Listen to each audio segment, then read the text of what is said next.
Welcome to the Corny Museum of Glass. This is the Amphitheater Hot Shop. And we have a really special little show for you this morning. We're going to be making one of our You Design It pieces. So these are pieces that we make that people that visit the museum can design themselves. And they sketch out their ideas.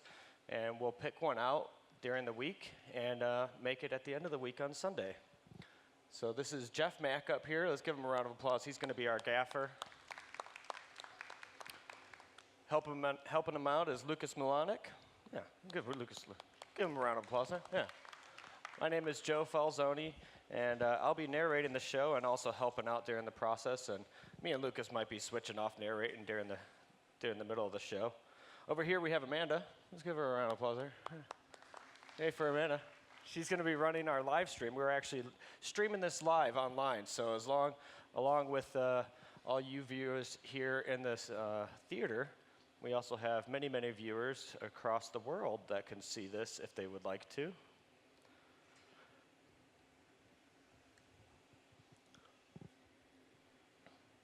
So what we're making today is this little object right over here. We might have an image that we could put up on the screen. I'm not really sure if we do or not. Oh, then they could see. Oh, there we go. Yes. Yeah, see, sometimes they already have a shot already. That's our image of what we're making here today. It's two fish in a fishbowl.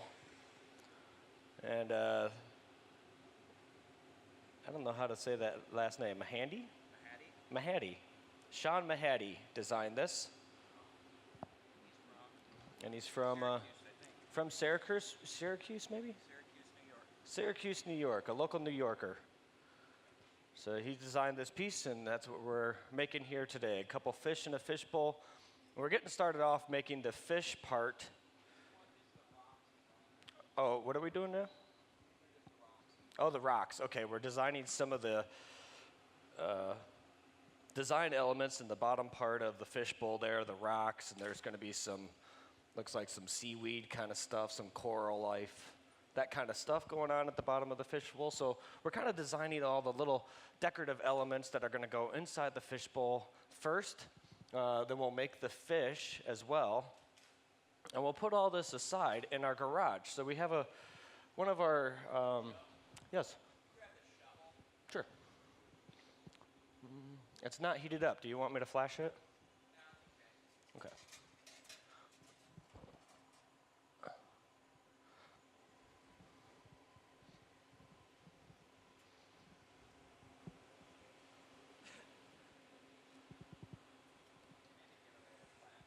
Okay.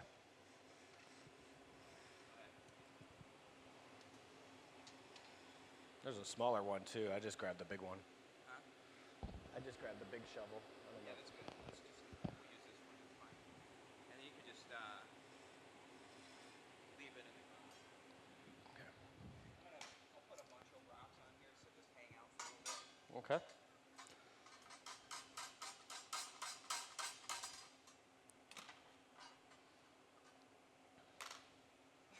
You want me to just hang out here?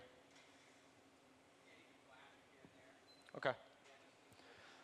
So yeah, well, like I said, we're preparing some of the decorative elements. He's making some of the little rocks that are going to the bottom of the fishbowl. We have a garage over here, so this big black box that's over in the front of the stage over here, we call that the garage, and it does just that. It parks our pieces so that they can stay warm, and then we could come back to them a little bit later in the process. We can't let anything cool down too much in glass. Once you start the glass process and if things get hot, you have to keep them hot throughout the process.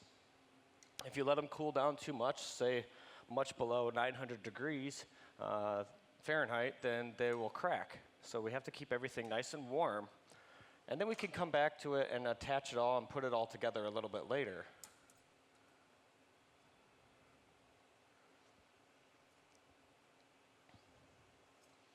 So of course this comes in very handy when you're doing sculptural type of pieces like this and you have a lot of parts that you're going to be putting together.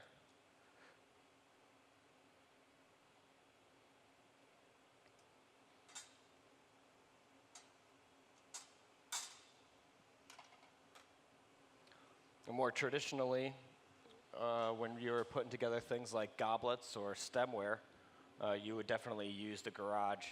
You'd make maybe the cups or those types of things first, and you can design the stems and the feet, put it all together.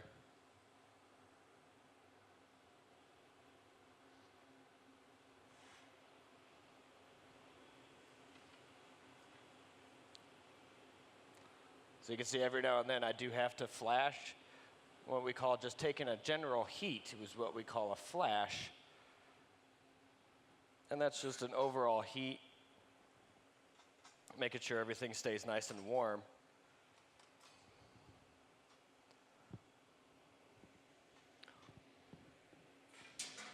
Is that good? You want me to put this up? Just kind of dump them over to the left side of the garage. Okay.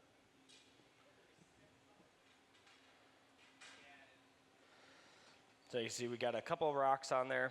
I could put it right into our garage. The garage is sitting at about 920 degrees, so it's a nice stable temperature for us. Nice and warm so that stuff won't crack, but it's not too warm to where everything's going to keep moving in there. It's still going to stay pretty solid. If we had it too hot in there, then everything would kind of lose its shape, so we have to get that really nice temperature. So here's a little bit about what's going on here is Jeff is making some more parts. He's gathered a little bit of clear glass out of our furnace. Now our furnace is right here in the middle. A little bit about what you're looking at on the stage here is our furnace right here in the middle. And this holds all of our molten glass. So inside of this furnace is a giant tank that holds all the molten glass. So inside of there, when it's totally full, is about 1,000 pounds of molten glass. Now it's totally clear inside of there. Everything comes out of there clear. And it's glowing orange, but that's just because of the intensity of the heat. It is actually clear glass. At 2,100 degrees Fahrenheit, or about 1,150 degrees Celsius, is the temperature of the glass when it comes out of there. So at that temperature, it's super excited. You know, all those molecules are jumping around and everything, and it's letting off its own energy, its own light source, and that's why it's glowing. To give you an idea of what that's like in nature, lava coming out of a volcano is around that same temperature. That's why molten rock appears to be glowing. Now, we didn't keep it clear. We can color it any different color we'd like. Jeff rolled it into some white frit. So this broken up colored glass up here in the front is what we call frit. That's just broken up colored glass. And it comes in all kinds of different colors. We actually order all of our color from a company in Germany called Reichenbach. Now, Reichenbach's been making color for over 200 years, and they probably have around 350 different types of color. So they've got it down to a science. They know what they're doing. So we just order all of our color from them, just like a painter would order paints. And then we can apply it in all kinds of different ways.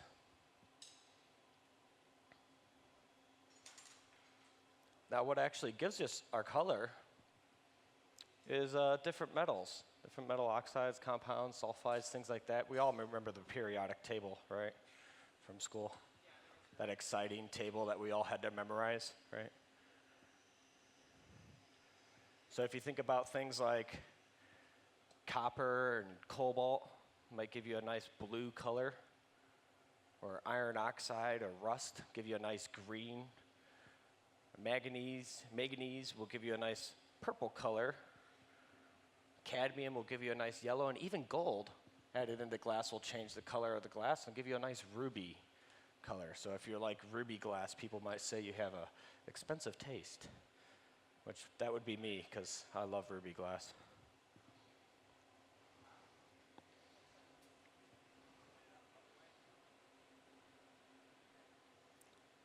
Looks like we're adding a little bit of color here to this. Are we making the fish now, Jeff? Okay, we're working on the fish now. So he's adding a little strip of color around each side.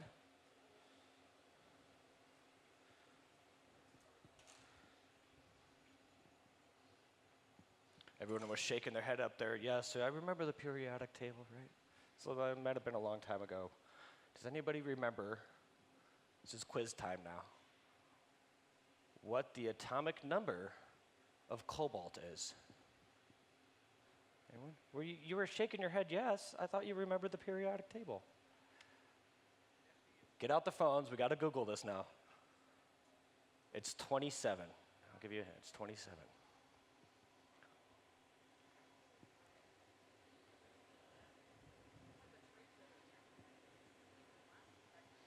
So every time we do a little bit to the glass, a little bit of tooling or adding color or whatever it is, then we got to go back into our reheating chamber, get it nice and soft again. We only have a limited amount of time to work the glass before it cools off too much, say 20, 30 seconds. Then we have to go back into our reheating chamber and get it nice and soft. So like I was telling you earlier, this is our furnace in the middle. Over here is our reheating chamber. Now they're around the same temperature. Our furnace is about 2,100 degrees. The reheating chamber might be a little hotter, maybe around 2,300 degrees. Now there isn't any glass inside the reheating chamber. That's just an empty voided space of heat that we can use to reheat the glass. Now our reheating chambers, we do turn on and off at the end of the day. They take about an hour to heat up. So at the end of the day, we'll shut them off. In the morning, we'll turn them back on. But the furnace in the middle, that stays on all the time, 24 hours a day, 7 days a week. Never goes off. It's just a lot more efficient to keep that furnace on because it's something you can't just really turn off. Now there's all that glass inside of there, and the lining of the furnace now has a coating of glass because of the charging of the glass that we've done over the years. So if you just turned it off and let it cool down right away, it would actually just crack apart and it would totally destroy the inside of the furnace. So in order to turn that off, we have to do it very slowly.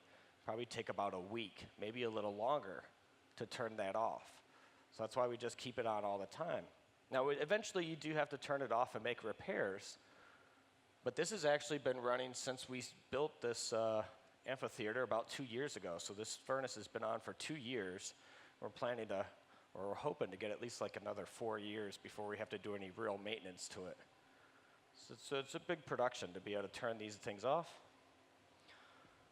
And that's why I'm glad I don't pay the gas bill. Yeah, I just work here. But you can imagine, those are your biggest expenses usually in a glass studio is paying your electric bills, paying your gas bill. These are your largest expenses, of course, in running a studio. And color and things like that can get quite costly.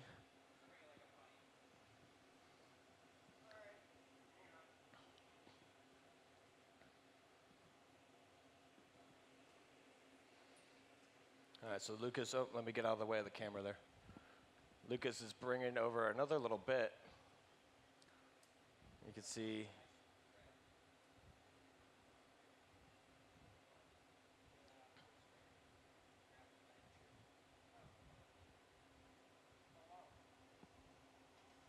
Jeff just twirled on that little bit of color. I'm guessing that's going to be maybe part of the fin. Lucas is pulling out a nice little stringer we'll probably use for decoration a little bit later. You see how stretchable glass is. I mean, you could stretch glass thinner than a human hair, which is pretty awesome. It's got a lot of crazy properties.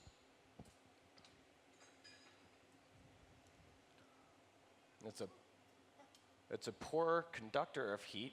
It cools off really quickly. You see how fast that's stiffened up. But it's a great insulator. Just kind of odd. So where it has mass, it'll actually hold heat. Now glass, when it's cold, you won't conduct, won't conduct electricity. You can't send electrical charge through glass when it's cold, but when it's hot, you can. So it's different from when it's hot and cold.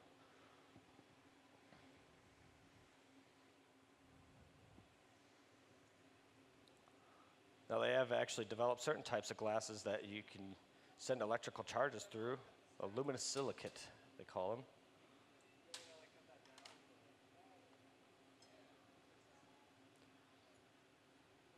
And these are the type of glasses that you might find, on your laptops, your cell phones, things like that.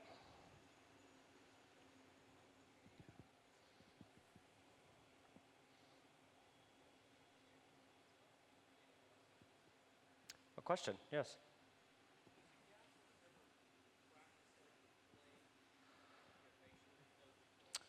I don't know. Have you ever practiced with clay, Jeff? He's concentrating really hard right now. Yes. Well, the thing is, too, that a lot of us as glass blowers might have started off in clay. I know I did. Before we found glass as a medium, it's very common that a lot of glass blowers maybe started in another medium, and clay is usually the one that most glass blowers started off in. What about you, Lucas? Did you do something else before glass? I used to be a jeweler, and then I worked in a bronze foundry. So, I Luke, did some metal work. yeah, he said he worked in jewelry and bronze, so he used to do metal work before working in glass. What about you, Jeff? Did you work in another medium before glass? Sure, he says.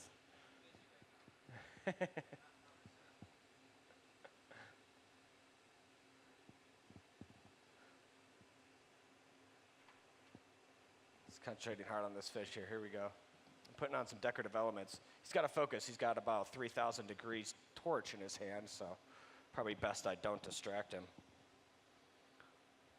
But you can see he's got that little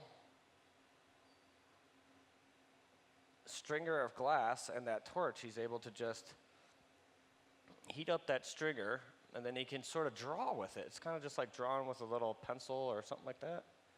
You can draw on little lines onto the side of the fish.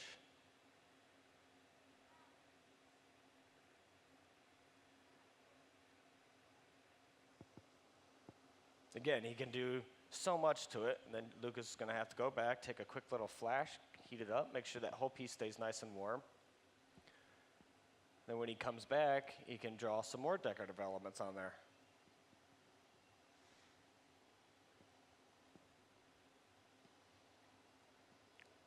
And you can see Jeff has got a glove on his hand because he's pretty close to that torch. Like I said, that torch is probably around 3,000 degrees. It's oxygen and propane, so it's a concentrated amount of heat so that he can spot heat a certain area.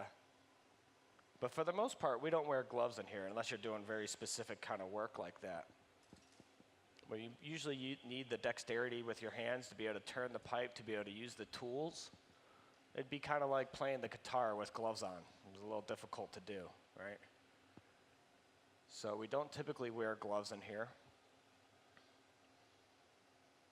A lot of people ask, well, don't the pipes heat up? The pipes, they get warm, but you can see on the pipe a little bit of discoloration towards the bottom. And that's about as far as that heat really travels up. It's maybe only about a foot from the end of the pipe here. And that's about as far as that heat usually travels. These are stainless steel. So stainless steel is a pretty poor conductor of heat, actually. And that glass, like I said, that glass is cooling off so quickly, it doesn't really have the energy to transfer that heat into this pipe. So that's why they don't really heat up throughout the process. Allows us to hold it with just our bare hands.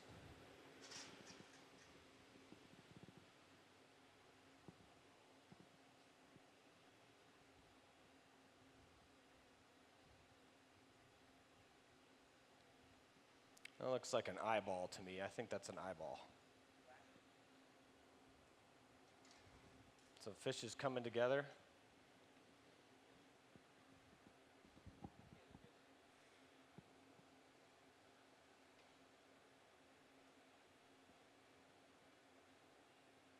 Maybe that's is that a fin? Yeah, it's another fin. That's what that is. It's got a couple fins on there.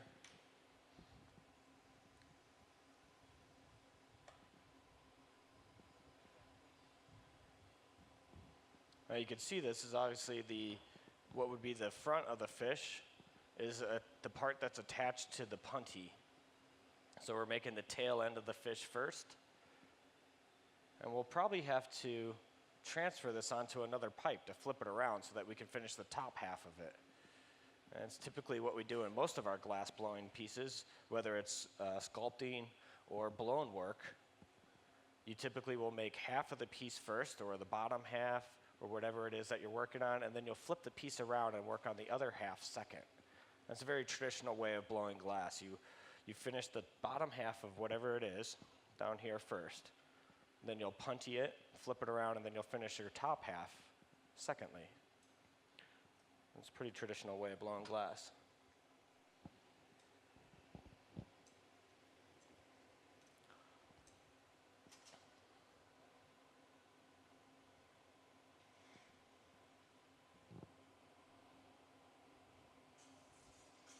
It looks like we're getting ready to do that right now, actually. I think Jeff is getting us the punty. Gathering a little bit of glass out of our furnace. So anytime I refer to a punty, that's just a solid steel rod, as opposed to the blowpipe, which has a hollow shaft through the middle. So he's got a solid stainless steel rod, a little bit of glass on the end.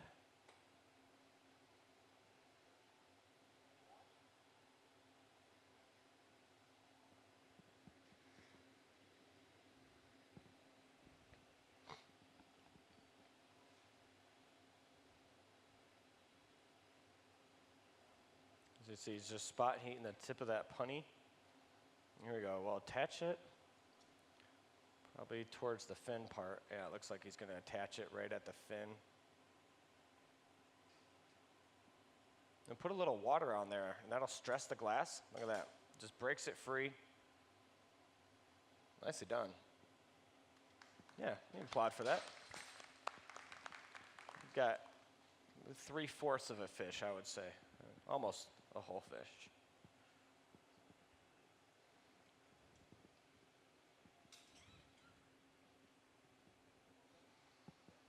How are we doing over here?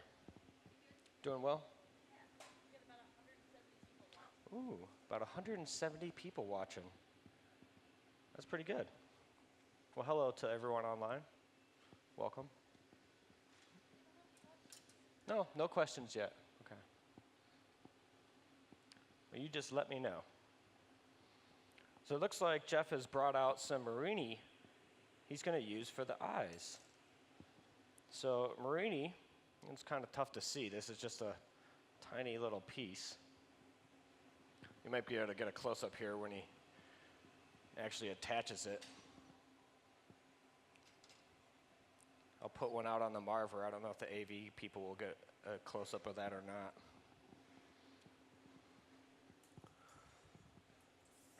But it's basically a piece of cane. So cane work is like this here. It's just a piece of color that we gather clear over, and we'll stretch it out into a long stringer or a long thin line. Now a piece of Marini has actually got a design in the middle of it. So we'll put together a bunch of colors. In this case we have like a looks like a darker green in the middle, surrounded by a lighter blue, a couple different shades of blue. So it's layered up in a couple different layers. And then we'll pull that out into a long stringer. And when you cut it up and you put it on, what you're doing is you're looking at the cross section of that. So the design, you design it and you pull it out, and then you cut it up into all these small little pieces, and then you're actually looking at the cross section of that piece. I don't know if we have an example up here. Here you can see he's putting on, there's a good close up there. See that? That little dot, little eye? That's a little chunk of Marini. And here's a good example up here. This is from our Tiffany shows that we do here. You can see all these little rose petals that are on this little cylinder right here. Each one of those rose petals is another piece of Marini. So that's a cross section of something that was designed. Here's a good example right here. This tree, actually, all the little spots on this little tree is all Marini work.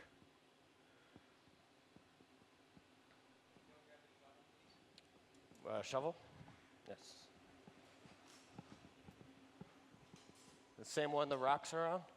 Or a different one? Oh, okay.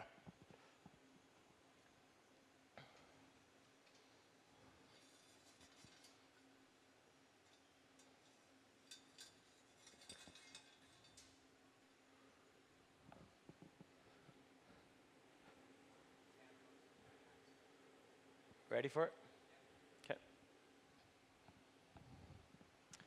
So it looks like we got the fish designed here. And just like the rocks, we're going to take it off, put it on this little shovel.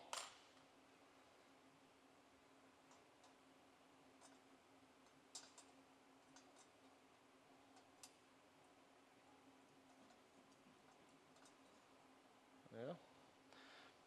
And we got this on the shovel. I can put it into our garage, and we can come back to it later. So again, just assembling parts right now.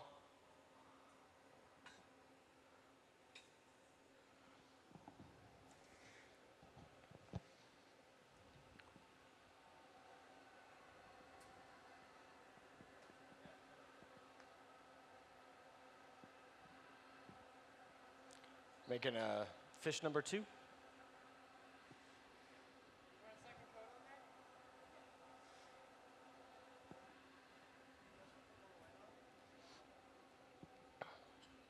So it looks like we're working on fish number 2 now.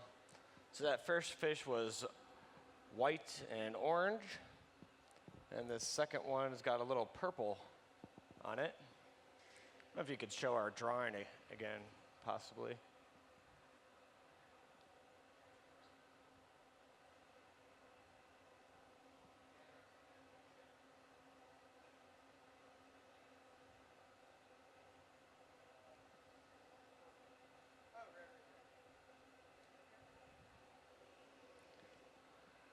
Can we get a view of our drawing that we're doing from the AV booth, please?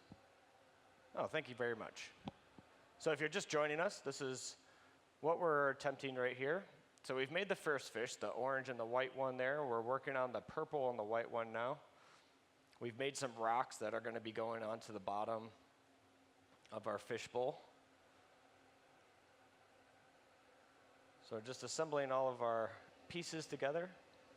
We're trying to copy these drawings as close as we can to, the actual drawing, colors and everything.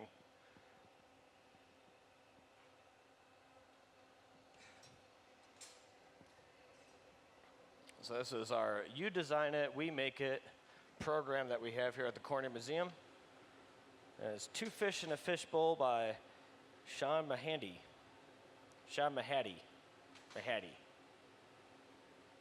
And I think he's out of Syracuse, New York. So, Sean, if you're out there, making you famous. Yes, question. Oh, 1 second. That's hard to hear up here. Go ahead. Yes, after we design it or after we make it, we'll contact them, and certainly if they want it, then we'll send it out to them. Sometimes you'd be surprised. They're actually like, no, but of course, a lot of times they do want it, so we'll send it out to them. Yeah, if you'd like to design a piece, you can certainly do that today. That's right behind our admissions desk. So right behind the admissions area above the cafe, there's a little area where you can draw your own design, and who knows, we might be making your piece next week. You never know.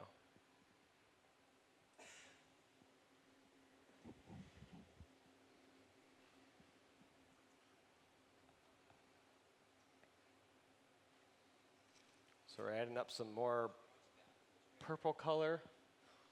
Again, that purple's got manganese in there. Turn it that purple color.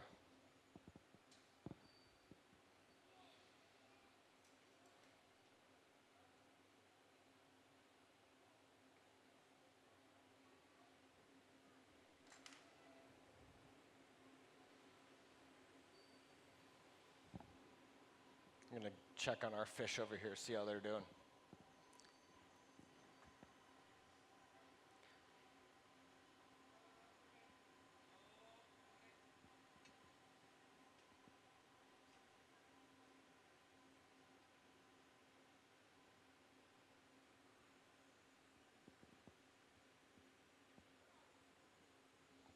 It looks good in there.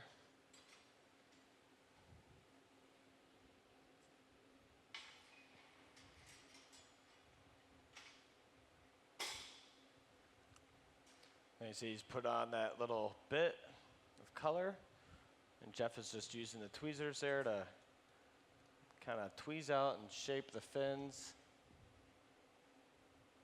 Can I get another one? You want a bigger this side? Well, same size.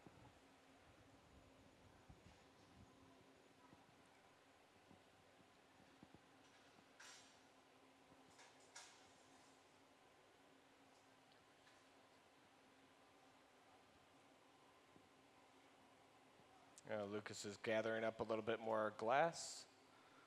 Hey, could we get an animation of that, what it looks like, gathering glass there?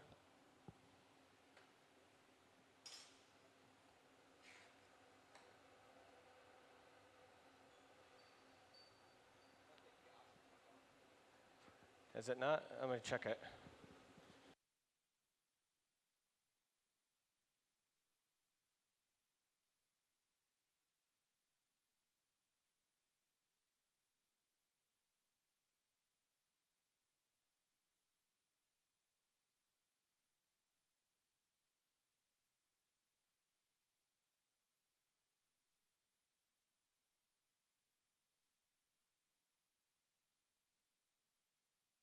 It's on now.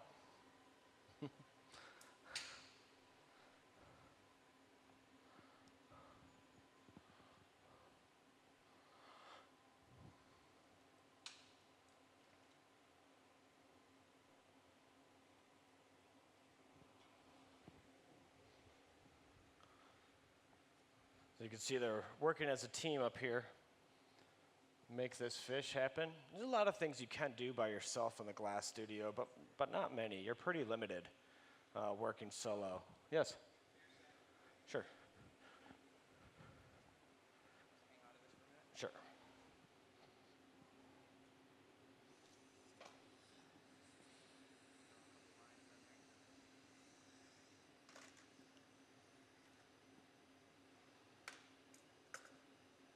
Do you want it this way, that way? Doesn't matter.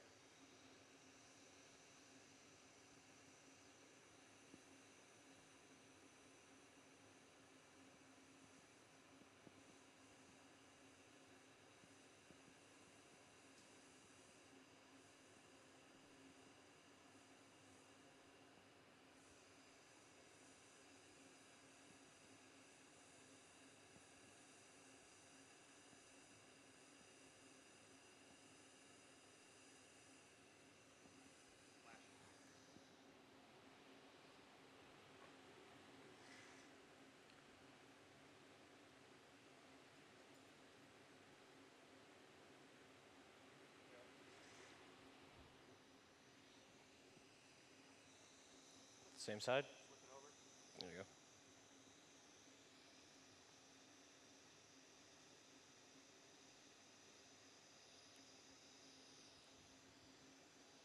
So like I said, you do work in as a team up here while I'm helping Jeff out holding his piece while he creates the lines and the design elements. Lucas is over there creating another bit of glass. It'll probably end up being the tail. I think it's going to be the tail of the piece. I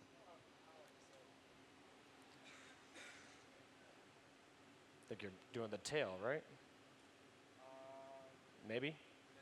Yeah. Yeah, let's call it a tail. Let's call it a tail. Hey, Joe. Yes. There's some orange eyes out on that table back there. Like Marini eyes? Let me check.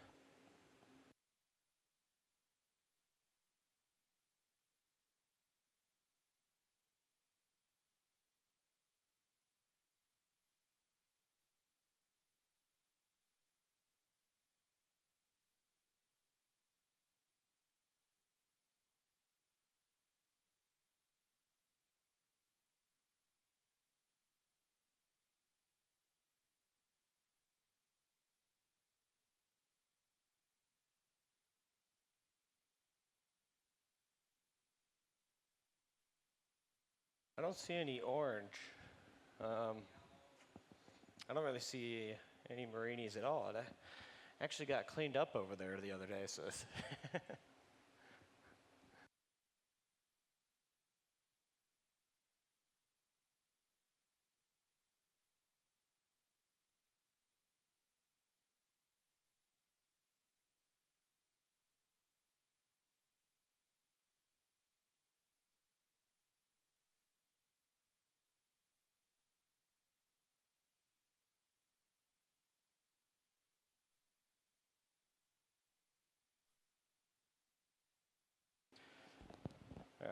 I'll just set them down here for you. Found some. You'd be proud of us, Jeff. We cleaned up back there, so it was hard to find them.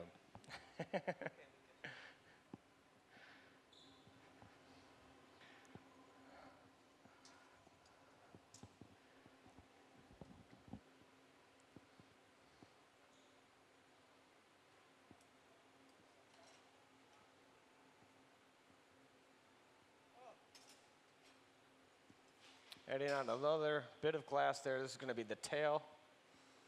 See, he's cutting right through that with shears. Now, glass is super hot. You could just cut right through it with shears. Now, they're not anything super special. They're just stainless steel. They don't have diamond blades or anything like that, but they're pretty sharp. The shears are, at least. But when the glass is really hot, you just cut right through it.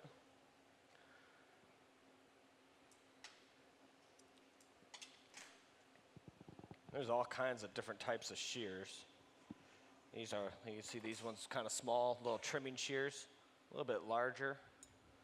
We even have shears we call duckbill shears. Here you can see they got that curved blade on them.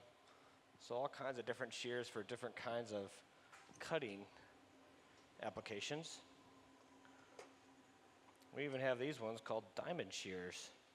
Those are pretty unique. Not that they're made of diamond, it's just because of that diamond shape that they make. So it's really good for cutting bits of glass, little round bits of glass. You put it right in there. It's also got this nice little curve right at the tip of the blade, right there. That's great for grabbing onto that blowpipe. You can grab onto that blowpipe. They're not sharp at the end. You can just grab that blowpipe, especially where it's nice and hot, and then you can move it around. So there's a little extension of your hand right there. Of course, you can't grab it with your hand, but you got those diamond shears that come in really handy for stuff like that.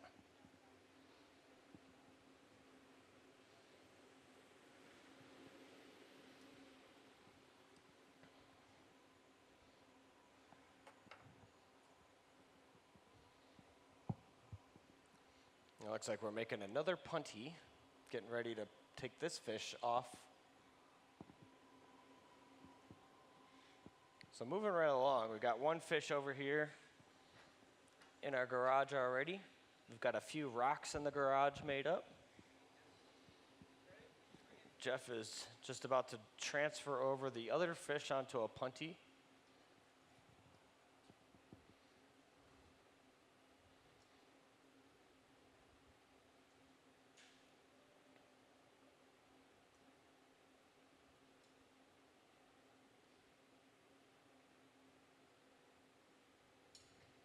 There it goes. So you see, put that little bit of water on there, and that shocks the glass. Now, if you drop water on the glass when it came right out of the furnace at 2,000 degrees, it would probably just evaporate or just roll right off. It wouldn't actually do anything. It's like if you drop hot water or water on a really hot pan, it just kind of jumps around. It doesn't actually do anything. But when the glass gets a little bit cooler, that water does have an effect. It'll actually shock the glass, make little tiny cracks, and that's how we're able to break it.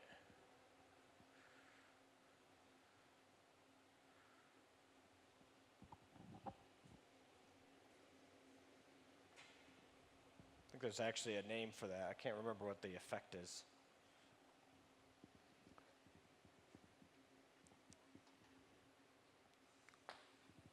There's some scientific name for that. One of the other glass blowers told me once. Some sort of effect.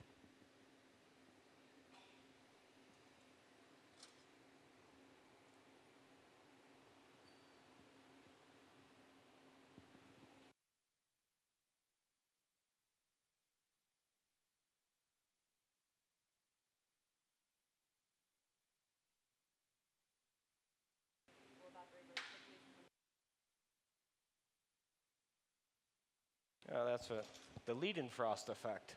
Thank you, Google. Yeah. That's what it's called when the water evaporates super quickly from the surface.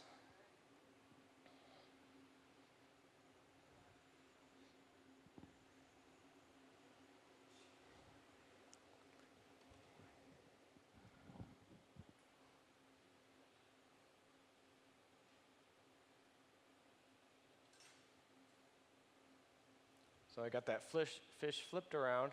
Fish flipped. It's a tough one. Creating the lips of the fish,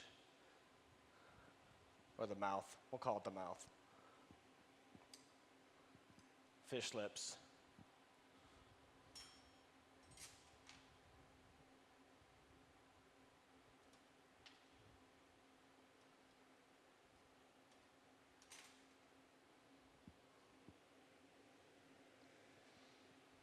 Always going back in to get another reheat. I don't know if I talked about that view yet, but that's a pretty cool view you're seeing right now, looking into the inside of our reheating chamber. That's a pretty unique view that we have here at the Corning Museum. You don't see that in any other studio. A lot of people wonder, what kind of crazy GoPro can you jump inside a volcano with? But it's actually a regular camera. We're adding some more glass for another part of the fin.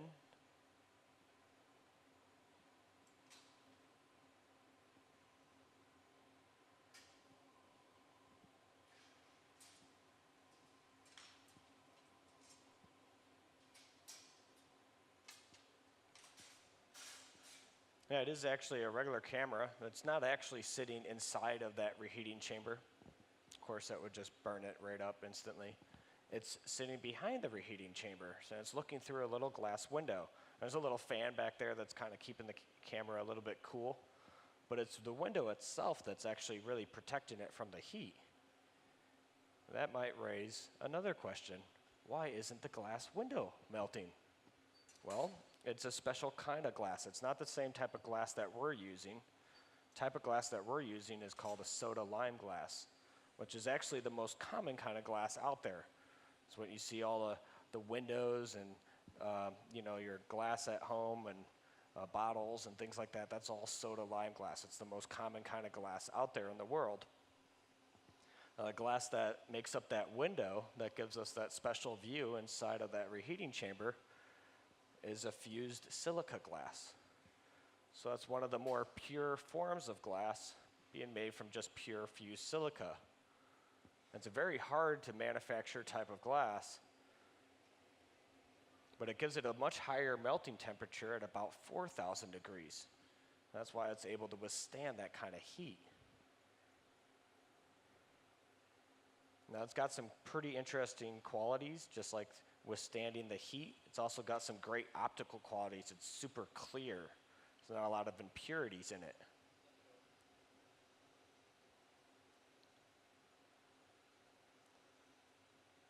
The fused silica glass was actually invented right here in Corning by Corning Incorporated back in the 1930s. The interesting thing is that when they invented it, they really didn't know what to do with it. They just had this glass and were kind of like, well, I'm sure it'll have a purpose someday.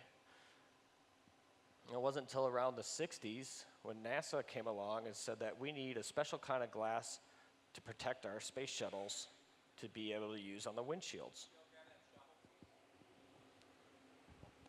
So Corning said they had just the thing, and they used that fused silica glass on the windows of the space shuttles. Coming over?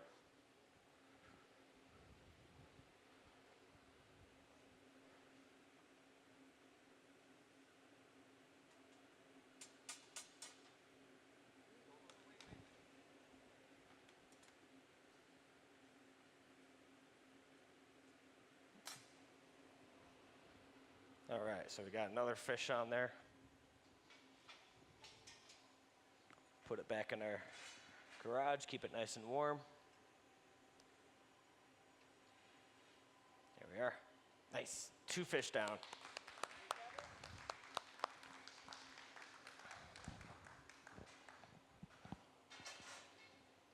So I was talking a little bit about that fused silica glass. They also use that glass in fiber optics. It's the same kind of glass they use in fiber optics because it's got that really clear optical quality. Hey, can we get an animation of the gathering process? You got Lucas. Here's a good animation if you're looking up on our screens there. Kind of a cross-section of what's going on when we go into that furnace and gather. You can see there's a ceramic crucible inside of there. dip the rod just below the surface of the glass, and we spin it around, and it gathers up on the end of that rod. We're turning it in one direction, and it spools up on the end, kind of just like gathering honey up on a honeycomb. And it's actually a lot like honey. We like to say that when glass first comes out of the furnace, it's about the consistency of honey. So that's moving around pretty good. That's why we're always turning the rod back and forth. We have to keep it rotating to be able to keep that glass, one, on center, but more importantly, just to keep it on the end of the rod. I'll give you a quick example of what I'm talking about here. If I gather up a little bit of glass here, I got to keep it turning, keep that centered on the rod. I stop turning. You can see how fast gravity just takes over. It's just like honey just dripping right off the end of that rod. It's actually still spooling off the end of that rod there. So if we just kind of let glass be glass, that's really what it wants to be, is a hot mess on the ground. So that's day one glass blowing right there. That's what you make day one.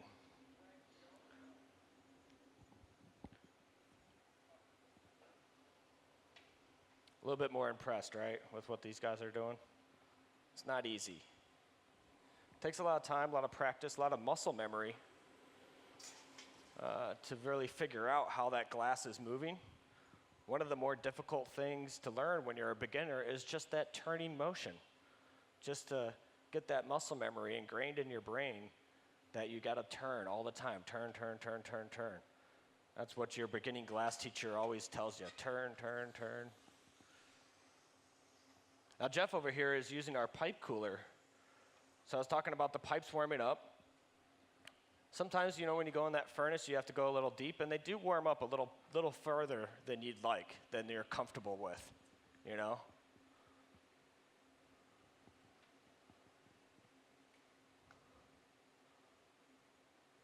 So in order to cool it down so it's comfortable for you to use, we have these little pipe coolers.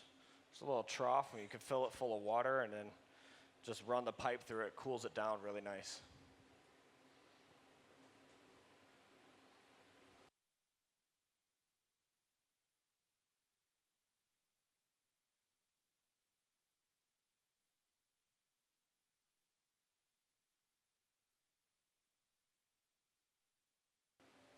All right, I'm going to turn the mic over to our next MC, Lucas Milanek. He's going to take over and fill you in on some of the information going on here on stage. Thank you all for joining.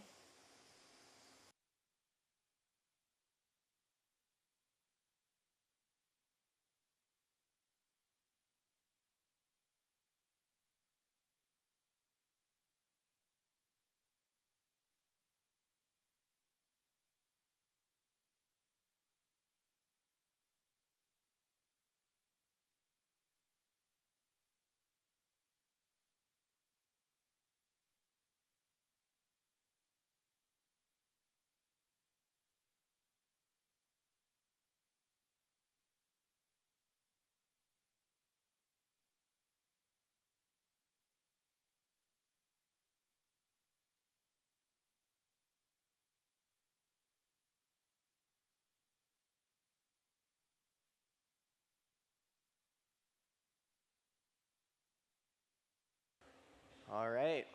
Hi, everybody. My name's Lucas. I'm going to be talking a little bit about the glass demonstration. We switch every now and then just to keep things fresh, because as this piece gets bigger and bigger, Joe's going to need to jump in and help out a little bit more. Now, I don't really remember what Joe said, so you may hear some things twice. If I see a lot of heads going like this, I'll know to stop and switch to another topic. But Jeff is going to gather up a lot of glass here for the bowl, and we're going to embed all of those little fish and other pieces that we've made inside of there. So it'll be a solid glass fish bowl with all the little fish components inside the glass. It's a technique called submerso. A lot of our names for techniques and tools are Italian because they were invented by the Italians. Now, this is something I've never really seen done before, so it's kind of a rare technique to do things like this, so this will be really exciting for you guys to see, I think. Now I'm looking at this and I'm looking at the picture and I have a little bit of experience as a glass blower myself, so I think what's going to happen here is we have that flat lower half of the hemisphere. We're going to put the fish inside that, and then we're going to drop another gather of glass on top. Now, if we want the fish to be at different layers, we could add in separate layers of glass, do big half hemisphere of glass, then fish, then another one. But again, I've never really seen this done before, so I'm not sure if I'm right. It's always a surprise with these shows. I am? Jeff said I'm right, so that makes me right. Now the tool he's using right there is the newspaper. It's about 10 sheets of folded up newspaper. And we'll take it and we'll fold it into thirds, so that's 30 sheets thick. And then we'll fold that again in thirds, so it's 90 sheets thick. And that's thick enough to protect our hand from the intense heat of the glass. Now, it doesn't stick to the glass because we keep it wet, and it's creating a thin layer of steam between the piece and the piece of newspaper. So there's no ash that's really sticking on unless you don't wet your newspaper. And that's part the assistant's job and part the gaffer's job to know that that's what's going on. So we work together to keep things running smoothly. We're like a well-oiled machine.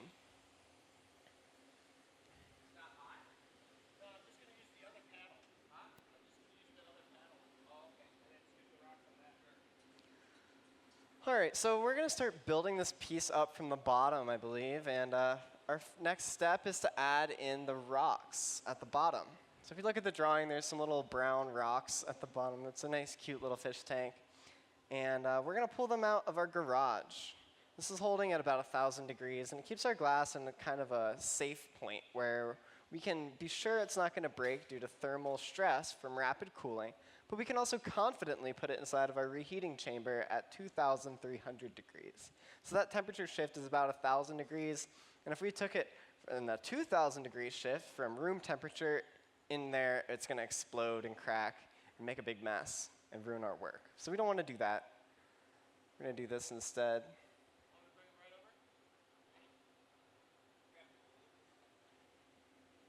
Did you say you wanted a door? Door? Door. We'll get a door. So this is our reheating furnace. If you look inside, you can see a little bit of sand at the bottom. And that's to prevent the glass from, if it were to crack on the inside, to prevent it from melting down in between the cracks in the brick. If it does that, when we turn the hole off at the end of the day, it's going to melt in, and then it's going to expand as it cools. And it's going to crack our brick, and it'll ruin the lining. And that thing's really expensive. So we don't want to do that. Now, Joe's keeping those hot. It's a little bit hard in the studio because we have these awesome air conditioning vents up here in the floor, and they fold down. It's pretty cool. This is one of the only hot shops where you'll actually get cold working on stage. But he's going to bring it out from that heat, and we'll place them into the glass. So this is where the submerso is beginning. Maybe just a little, one more time. Looks like Jeff is spot heating 1 point. Bring him over now. And I think that's so that he can press it in further and make sure there's no bubbles. The hardest part of this technique is going to be making sure there's no bubbles. If we have an undercut, when we drop clear glass down, if it fills in that undercut, it's going to trap air inside there, and it's going to make a bubble. And we don't want bubbles. We want to blow people's minds. So here he's putting it on the edge of the piece. Are you going to like paper that back in towards the center? Or? Yeah, okay. So it looks like he has this disc, and we're actually going to redistribute that mass of the glass back towards the center. So he's kind of laying out the design for this paperweight, this fish bowl, as he's doing it, and he's going to redistribute all of that towards the center.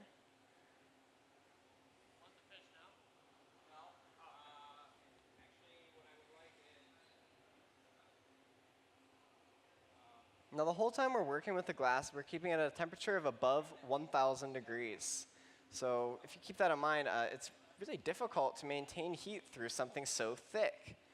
We have lots of pieces up here, and these are very thin. These are just a few millimeters in thickness. It's hard to blow very thin glass, but I've tried blowing thin glass. it's learnable. What's really difficult is making very thick glass because the temperature is a lot different across the thickness of the piece. So the inside of that piece right now is sitting, it might still be 1,800 degrees, but the outside is cooling down very quickly because that's the part that's in the furnace and out in the environment. So there's a lot of temperature stress there, and we're trying to keep the whole thing relatively even so that it doesn't crack. Because once it cracks, you can sort of fix it, but you're always going to know it cracked there. You can make it stable again, but looks like I'm on duty. Will you grab the fish tray? Okay, just preheat it and bring it over. Yeah, open the door for yourself. There's one door. On the left side until I say go, and then give it a flash. Should I have both doors? Yeah? We'll do both doors.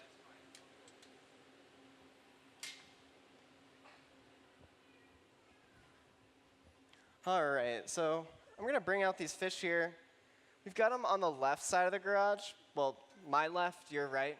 And there's a big burner on this side. And the closer we get it to that burner, the hotter it's going to be.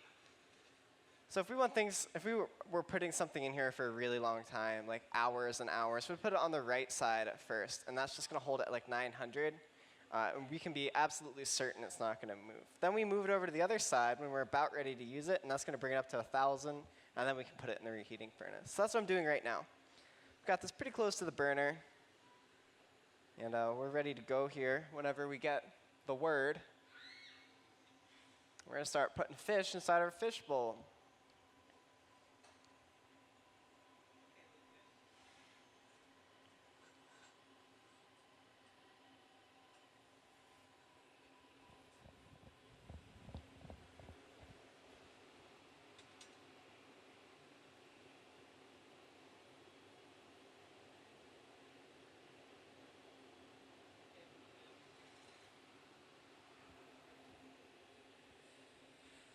Bring it over here, please.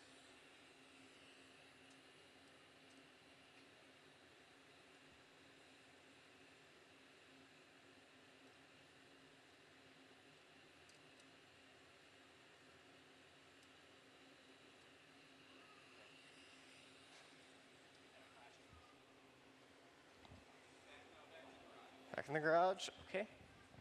Lots of running around this morning.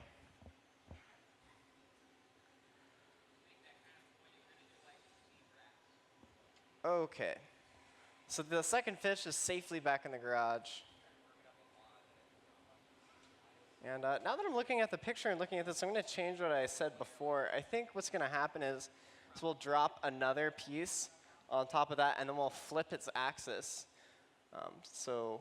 Yeah, we'll probably put another punty down by where that rock is, and then we'll transfer it kind of sideways. When we do a regular transfer on a piece, we're going to attach that punty at the bottom and then just transfer it from one side to the other. For this, we're going to make our piece this way, and then we're going to attach our punty here, and that's going to switch the axis. So instead of turning on this axis, we're turning on this axis. And that's going to let us flip around the imagery inside that glass.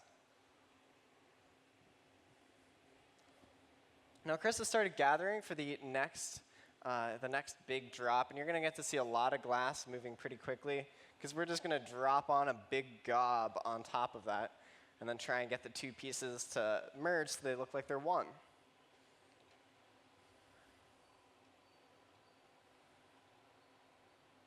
So Joe has a little bit of green color bar, right? What's the green? Yeah, so I think this is going to be the seaweed in our drawing.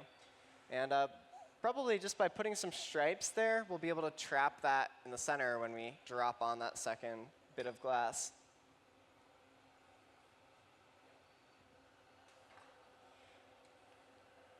So here we go. Now, every time Jeff touches hot glass to hot glass, it totally fuses. It's a self-welding material, and as soon as that bit goes on there, we can cut it off. We can sort of fix it, but it's never going to be quite the same. We're going to have to remove some serious material and take some serious time to fix our mistakes. So the key with glass blowing is to get it right the first time. It takes a lot of practice to do. think Jeff's been working here for 2 years, but before that, he used to work at the Toledo Museum out in Ohio, and he was working there for quite a long time. He's been blowing glass just about all his life.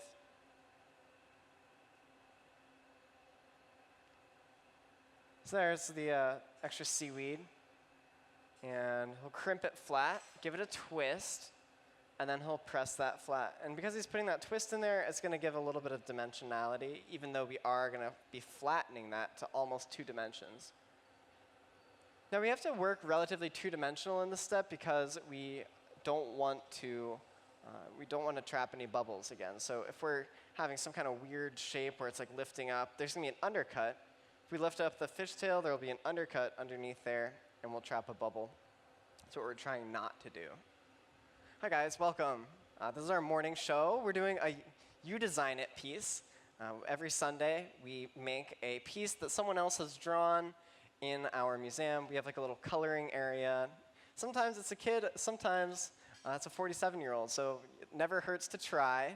We pick projects that look like fun, and this one's really cool. It's giving us a chance to try out this technique called submerso, and it's an Italian word. It's kind of like submerge.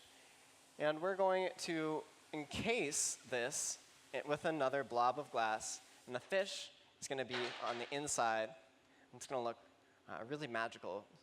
You guys are all going to be in on the secret, but you can blow your friends' minds by showing them pictures. Okay, so we hot sculpted the fish before the show, and now we're going to add the other elements. There's some rocks in there. There's some seaweed. Might be some gravel at the bottom. I'm not really sure. But we're going to add all that together. Ooh, the coral will be fun, too. Are we doing coral on this? Yeah, OK, great. There's lots of little intricate work there, so should be fun for us to see.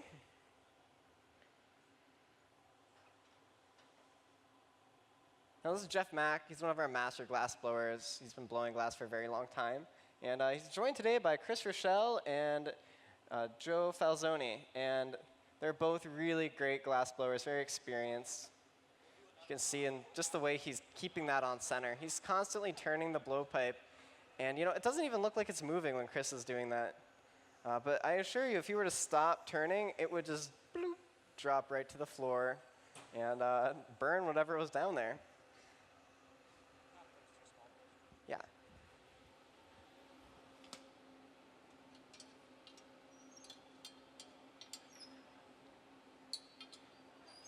So one of the really hard things about Chris's job right now is he's got to bring this bit over in the exact way that Jeff is expecting. And what Jeff is looking for right now is a nice round shape, but an extreme heat. It needs to be hot the whole way through. We can't have a cold core. And that's so that this glass is really going to flow off the blowpipe. It's really going to want to drop as soon as Chris stops turning. What that means for Chris is he's got to turn about 8 to 10 pounds of glass. He's got to keep it turning with his hands. He's got to keep it on center. All right, now here's the drop. I'll get out of everyone's way, because this is going to be really cool. You're going to see what happens when Chris stops turning. But first, he's going to get it as hot as he can. You can see he's starting to put his body weight into it to keep that thing on center. It's because as soon as it falls, even just an inch off center, it becomes a lot harder to flip that weight back up. So here it goes. We'll drop it on, and it's like a big droplet. I always love looking at really hot glass because it just looks so, it looks like candy or something because it's clear and it's giving off that bright orange light. But this glass is of around 2,100 degrees. Could be even hotter than that because our reheating furnace is actually 2,300 degrees. Both are powered by natural gas burners. In fact, our torches are natural gas as well. But the smaller one that you'll see later in the show is going to be a propane. Hey, Joe. Oh, I'm not Joe. This is Joe. He's running the second rock over. To add a little bit more dimensionality, we dropped that other pancake on there, and we're going to attach the next layer of pieces. So we can do looks like this might be 2 layers of glass. And then we'll drop a third one that's just going to be like a cap. So here he goes. He brings it over. We want to be really quick with these tweezers because all of our steel tools are sucking out heat from the glass. In fact, even the blowpipe is sucking out sucking out heat from the glass. If you look at the blowpipe, it is clear around there, and the blowpipe has lost that red-orange glow. And that's because the blowpipe is taking that heat and distributing out throughout the pipe. Now we're also being pretty selective with where we're heating. We'll put the whole thing in there just to keep it above 1,000 degrees, and then we'll kind of pull it back a little bit and try and focus the heat on the part that we want to work.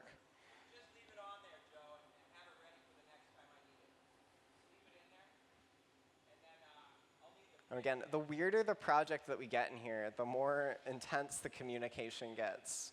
When we do really strange things like this, you know, Jeff hasn't tried this before, believe it or not. He told me this morning.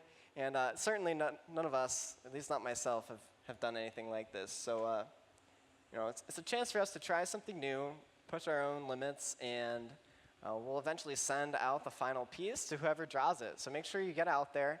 It's right by the Artist Cafe and the Innovation Stage. Just kind of a floor in between those 2 points. And you'll see it's a divider wall, and you can draw a picture for us. We love looking through them, too. There's a big stack back there about this thick, and some of them are really cute. Some of them are drawn by kids, and it's always really fun. My favorite are the ones that the kids draw, and then the kid doesn't know what to write for the description, so the parent tries to explain it. We had another one with a pig and a popsicle, and the pig's eating the popsicle, and the parent was saying that it was a metaphor for all mankind, and it's an image of the eternal struggle of man. And it was really well thought out. I liked it a lot. All right, back to the action. You can see Jeff is, he's kind of drawing on the glass with this oxy propane torch. It's actually not propane, it's natural gas though. I don't know what you'd call that. But it's a flammable gas being shot out with oxygen. We have an oxygen tank in the back, and it's really hot. It's our hottest torch and hottest heat source that we have here in the shop. And he can just heat up the end of the glass with that and kind of draw with it like a pencil. And that's how he's doing the coral in this drawing.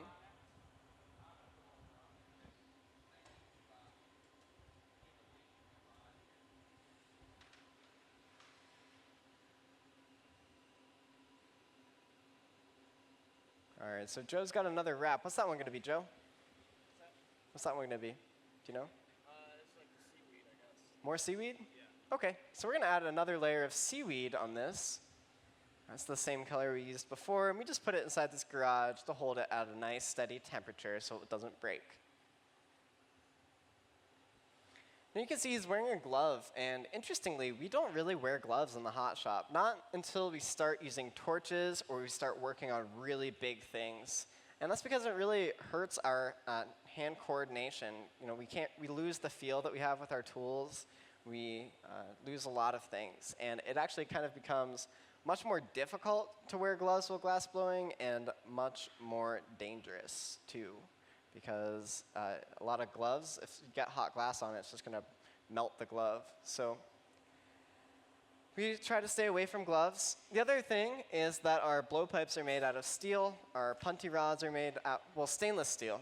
And the difference between steel and stainless steel is if you heat one end of a piece of steel, and say it's 5 feet, the 5 feet at the other end is going to get hot a lot sooner than if you're heating 5 feet of stainless steel. And that's because stainless steel is a really poor conductor of heat, whereas steel is a little bit better. Steel isn't, you know, heat-proof, but yeah. If we had a copper blowpipe, that thing would be hot as soon as you put it in the furnace. I had a teacher tell me one time, it's because copper is just so bad at being a metal. It actually doesn't have a lot of the properties that other metals have, and that's why it conducts electricity really well, and it's very malleable, and it work hardens while it's cold. So if you want to make steel soft again, you'll cool it down very slowly. If you want copper to be very cold again, you'll just throw it in a big bucket of water, and it's cold pretty much instantly.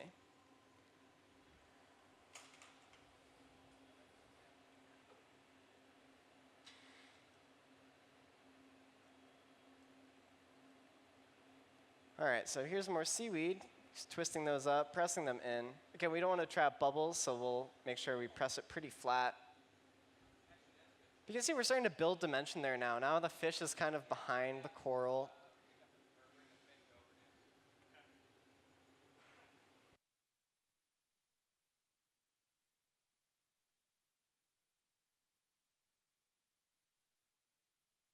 And we'll put that back in the garage for later. Now I'd like to say thanks to watching for all of our live stream people out there. Thanks for watching. You guys are great. You keep the program going. We're actually live streaming right now, so everyone on stage is actually being streamed over the internet. I was talking to Amanda over there. She's in charge of our social media and other things like that. And there's, what did you say, 130 people? What are we up to now? 180? So I need to write 180 thank you letters. That's a lot. I'm going to be busy tonight. Yeah, so yeah, it's great. You know, it's, what, 11 o'clock in the morning and people are watching this.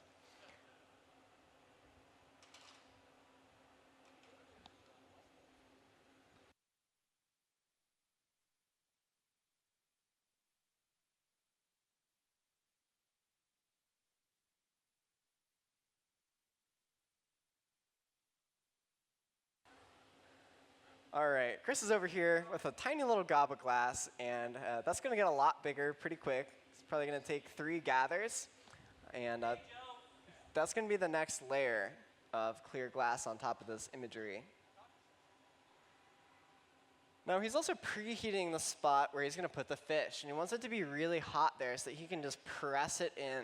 If we press it in, because of the way we shape that fish, we're not going to trap any air bubbles. It's going to slowly envelop the whole fish, and then we'll get it halfway, and then when we drop the big gob on top, it'll sandwich in there perfectly.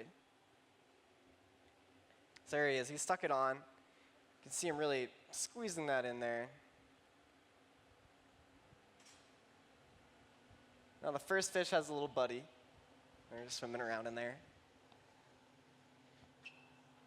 Now we don't really use terms, I'll get the door. We don't really use terms of weight to describe how much glass we're using. We'll use terms of how many gathers it is. So I'll hold up some examples here. We don't really have, here's a good 1 gather piece. So this cup, this little potato cup, it's 1 gather of glass with color on the outside. And this is about the size that we're limited to with 1 gather. Now, if we want to get a little bit bigger, we can go up to 2 gathers. And you know, something like this, the body of this, so minus the foot and stem, the body of this is about 2 gathers. Most of our pieces that we make here are going to be 2 gathers. This one might be 2 really big gathers. Now then, you start getting up into the oversized pieces. And this one here was like 3 big gathers, so that might be 4. This one might be 4 or 5. And with these big ones, it gets kind of weird because you're adding on extra weight. And the weight of these handles wasn't on there when they blew the piece. So he got pretty comfortable with that weight. And then they added on like 6 or 7 more pounds of glass. So you can imagine it gets pretty wild pretty quickly. In addition to the weight, we're also dealing with the weight of the blowpipe. Now some of our blowpipes, we have blowpipes that are really thin. And they're for making really tiny things like goblets and feet for goblets and things like that. And then we also have bigger blowpipes. We have one back there that's so big that it has a steering wheel on it because it requires so much torque to keep it turning. We use it to make a giant sea turtle inside of that huge reheating furnace over there.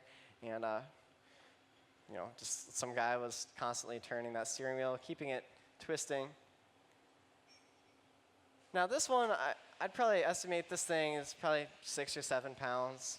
It's not incredibly heavy, but if you're moving it around all day with the weight of the glass on the end, it kind of ruins your mechanical advantage because you have this big weight and you can't hold it right there. So you're kind of holding it back and leveraging down with your back arm.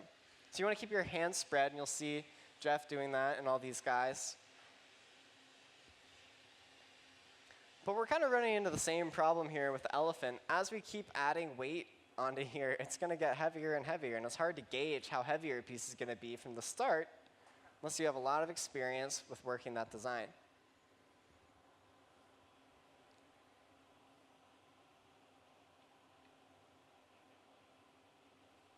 All right, so there's Chris getting the 3rd gather. Looks to be about the same amount that it was before. Now, when we're in there, the heat does build up in there, and that's why we have this tool. It's called a pipe cooler. And there's a little pedal, and when you pump that pedal, it's pumping water out, pumping it over the surface of the pipe, and cooling it down. Now, this is Aaron Jack. Are you just visiting? You're here to help out? Came to check it out, see what's going on. OK, well, he's just checking it out. We have another stage, and we keep both stages pretty well staffed. So if you go over to the innovation stage today, I think you'll see Aaron there.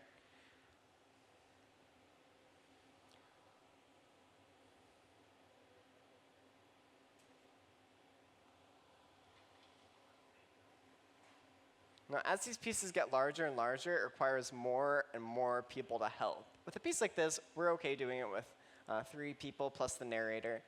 But if we wanted to do something like this, we'd need a much larger team. When you did the Sea Turtle project, there might have been 10 people on stage all helping out. Some people, their job was just to torch, keep the whole thing hot. Then they would have guys in shifts flashing the piece because it's just so heavy and so hot in front of that huge reheating furnace. So it can take a lot of hands to help out. But let's get ready here. He's going to drop on the second drop, it looks like.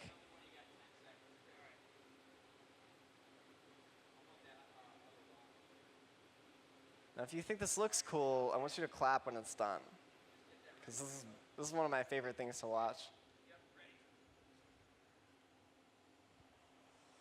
There it goes. So he moves really fast because it's just ready to fall off center at any time. And then he's going to cut it off in like a Hershey Kiss shape. Now, the thing to keep in mind there is it's so hot when he's got his glove. Yeah, let's give him a hand. It's doing great so far. This is looking really cool. So I'll just kind of smush it. Oh, just kind of just smushing it on there. But something to keep in mind there is when he's taking that 2,000-degree gob of glass, his hand is just inches away from the glass. And there is one great instance where you really want a glove. Now, if we were working on a piece that was this size, but it was blown, there's a lot less glass there, and it's not giving off as much heat. So, even pieces like, I'm trying to think of a good example, like that bowl, he may not have needed a glove. It's really up to the gaffer.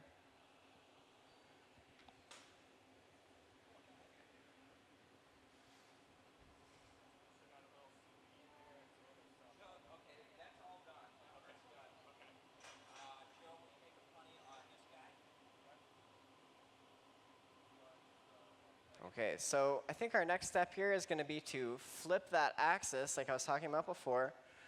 We'll take a piece that was made going from this way, and then we'll put a punty on the side so that we'll be turning it this way. So if this were a cup, we would attach it to the bottom and then flip it around so we could manipulate this side by rolling on this axis.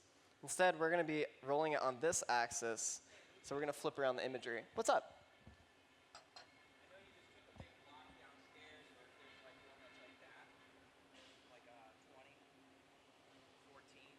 OK, can I get your ID? Huh? Can I have your card? Yeah, I took them down yesterday. I thought we didn't need them. OK, I'll be right back. I'm going to go get a larger block.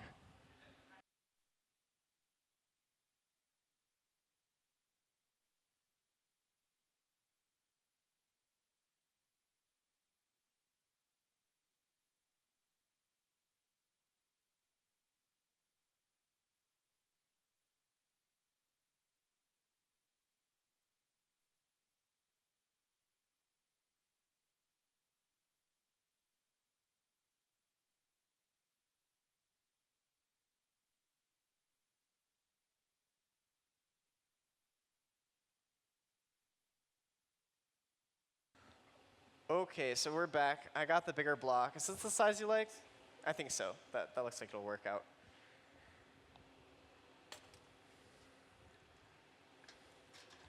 OK. So this is one of the stumps. Or this block is about the size of a stump. These are made out of cherry wood. Most of them are cherry wood. You can really use any kind of wood, but we use cherry wood because it burns relatively slowly. It's a good hardwood. Yeah, you could definitely fit my head in there. Could maybe smooth out this big nose. All right, so he's using the newspaper there. We can really see it start to smoke there. When we see those little sparks coming off, we know it's about time to add some water to that.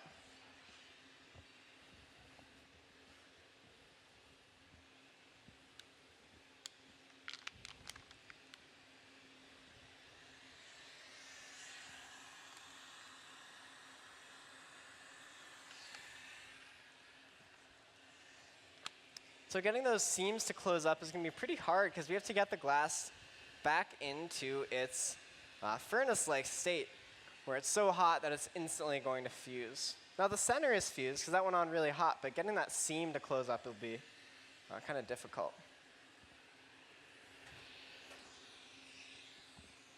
So you can see he's using the torch. He's letting the rest of the piece cool down, but he's going to constantly torch that, try and build up enough heat to get that gap to close down.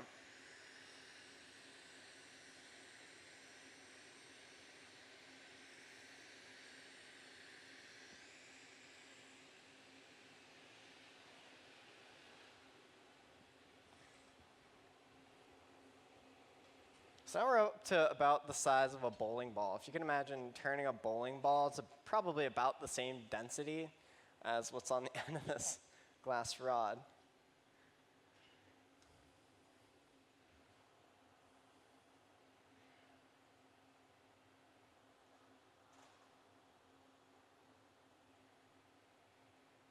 In fact, if you're interested, there's another glass blower who's made a glass ball about the size of a bowling ball. And it's called My Pet Ball, and it cruises around the country, going from artist to artist or place to place. And when glass is really heavy and thick like that, you can do whatever you want to it. They drop it down 2 stories. They dropped it down a stairwell. It's been skateboarding. I think it's gone surfing. Days on the beach, days in the hot shop, all sorts of different things. People will paint on it. But at the end of the year, they throw it into the furnace again and melt it back down. So it's a nice little project. All right, so we're starting to see those seams start to close up. Just the constant attention with the newspaper, and he's pushing back and forth that seam. So he'll start from one side and move the newspaper to the other side, and that kind of smears that seam one way, and then he'll smear it back the other way, and we're trying to get it to close up.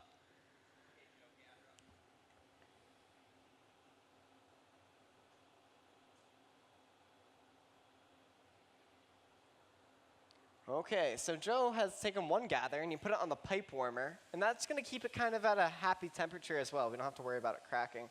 But it'll go back into the furnace and get a nice gooey layer on the outside of that cold, stiff core. And that cold, stiff core is going to give Joe and Jeff a lot of stability when we attach this punny on. With such a heavy piece of glass, it's going to want to fall. And if we had the whole thing really soft and gooey, it's just going to stretch out and fall to the floor.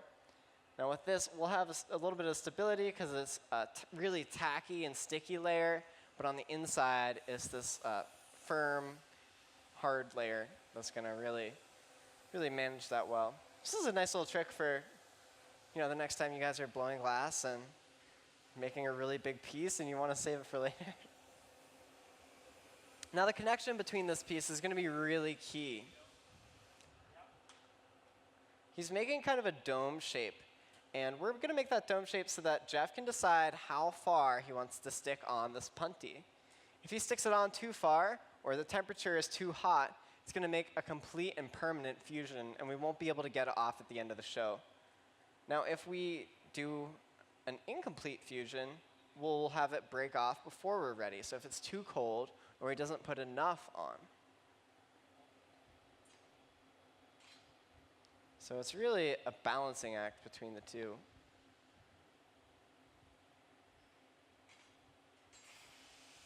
Just a little bit of compressed air is going to stiffen up the outside of that punny. And now we're going to break some glass for you guys today. We're going to break it off of Jeff's blowpipe. Right now, Jeff is turning the pipe, and Joe is just lightly following along. It's kind of hard to follow the lead like that. But with just a little bit of water and a tap, the piece breaks free. Give him a hand.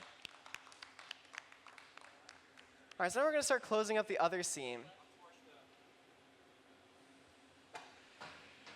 It's really hard to get heat on the back end of a piece because it's the last thing to go into the reheating furnace, and the steel or the stainless steel pipe is going to suck heat out of the glass. So the front end is always going to be naturally hotter. So we're going to flip it around, and now we're going to start working the front end. We'll smooth out the punty mark, or where the piece was on the pipe before. We'll smooth that out using heat, and we'll also try and get that seam close up on this side.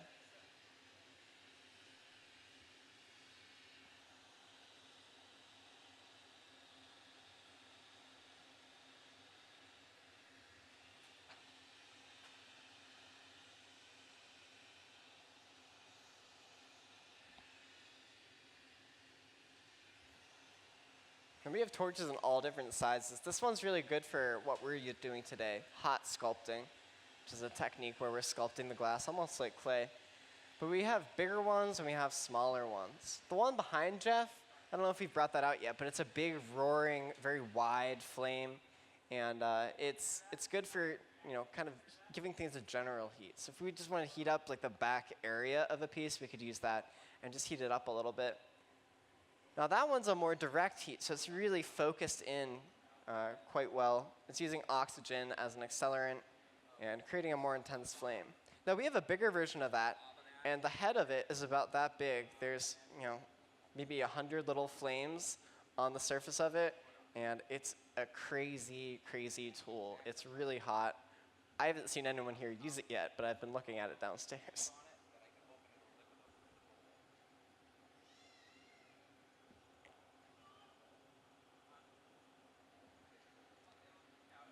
Now, I don't know if we talked about the inside of the reheating furnace at all, but if you're wondering how we have a camera on the inside, there's an invention called fused silica. And it was made right here in Corning.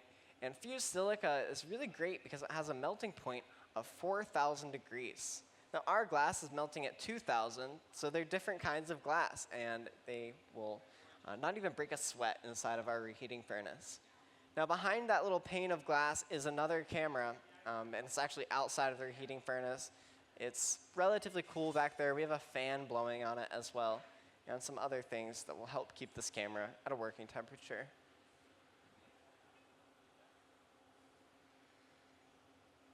So there's Joe. He's just focusing the heat towards the bottom of the piece.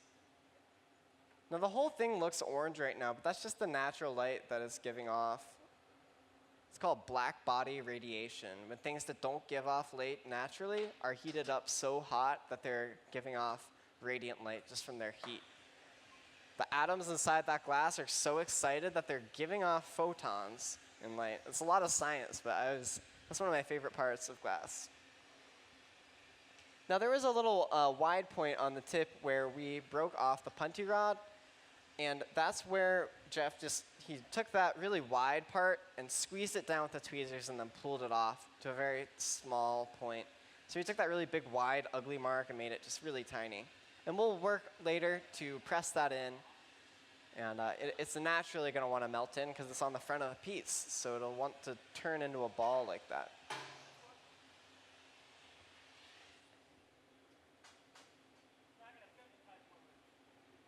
All right, so that seam is maybe half closed up now. It's definitely getting a lot lower. Chris, what are you doing? I'm going to make a tube that will be the very top of the fishbowl, so it'll mimic the lip of the fishbowl on the end. Oh, okay. Pre-making here in the garage. Neat. Okay, so Chris is making a tube, and from what I understand, this tube is going to be the top of the fishbowl. So if you think about a fishbowl, the inside of the piece, or the inside, it's got that water line, and to get that water line, we'll probably press the top of this flat, and then we'll take another separate tube of glass and just stick it on top, and that'll be just the rim. So the bowl of the piece and the water inside are one piece, and then the rim is going to be a second piece. So that's what he's doing right now. Probably take a little bit more glass, and we'll put it inside the garage and save it for later. Now, while I'm out here, are there any questions? This might be a good time for some questions. I know this is a lot of really exciting information. Yeah, you've got a question. How's it going? How long will this anneal? That's something I don't really know. A really long time. Yeah, so I'll talk a little bit about annealing cycles. I keep talking about how we're keeping the whole thing hot above that 1,000-degree mark so it doesn't crack. Well, to get around that issue, we'll let the whole thing cool down very slowly inside one of these black ovens. Now, we have a lot of these black ovens here, and they're all set on the same schedule. So our schedule is, for most pieces, is 8 to 12 hours, and it'll hold for 2 hours before that. And then through the 8 to 12 hours, it's going to slowly drop in temperature down to room temperature. Now, for a piece like this, we're talking about glass that is about that thick. It's really going to have to anneal for quite a while. I would say maybe 16 hours is the piece that we made yesterday. We made it last night. That's annealing for 16 hours. It's at like 500 degrees right now. This piece may need to be even longer than that because there's a lot of stress inside of that bowling ball-sized piece of glass. Now, if you're walking through our 35 Centuries gallery, there's this giant paperweight. It's right at the end of the section where all the paperweights are. It's called a mega planet. It's made by an artist named Josh Simpson, who works out of Massachusetts. And that piece, it's about that big, and they had to specially construct a furnace to be able to get the mega planet out of the furnace. It weighs 107 pounds of glass. It's like that thick. It's really incredible. There's a lot of detail in it. You guys should all check it out.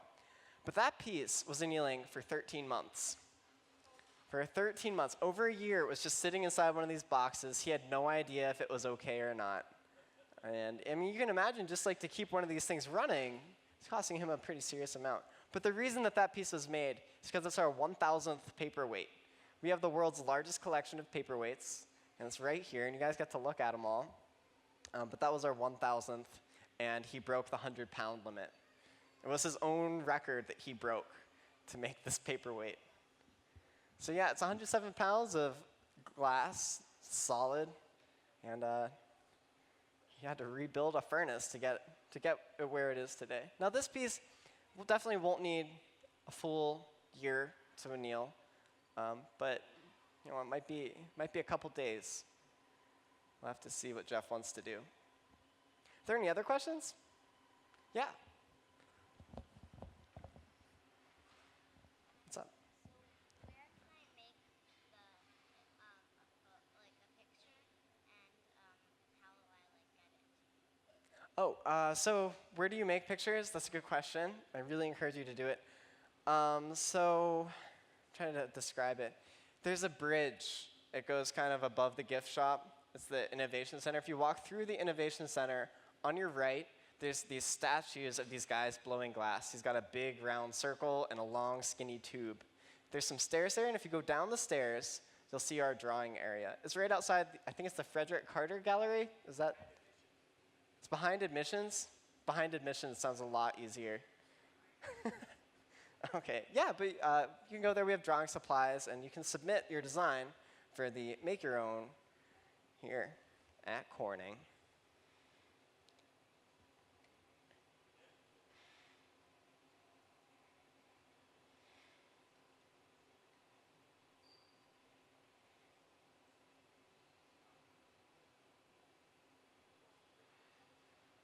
Joe, is that another punty? Okay, so looks like we're going to punty it up again. So we got the one side kind of polished out. You can see it's perfectly smooth, perfectly spherical. Jeff has done a really good job about making that a really great sphere. It's actually one of the hardest things to make as a glass blower. You'd think it'd be really easy. You'd think you'd just blow into it and it'd be a bubble. But to make a sphere is really hard because if it's a little bit off, you know instantly. You're like, oh, that looks like an egg, not a ball. All right, so here we're going to flip it. So the first punty that we made, we put onto the end of the piece. Now we're putting it onto the side, and that's going to flip all the imagery in there sideways and allow us to make some fish that are actually swimming in their bowl. So a little bit of water on that jackline again, and we'll break it off. Give them another hand. All of Jeff's years of experience are paying off. Okay, so we can see that punty mark. It's going to be the same process pretty much. We're going to get that spot pretty hot and then pinch it with some tweezers, pull it to a point, and then smooth it out.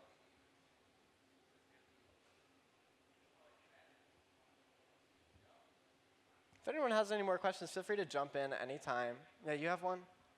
How's it going? How do we turn the glass different colors? I love that question.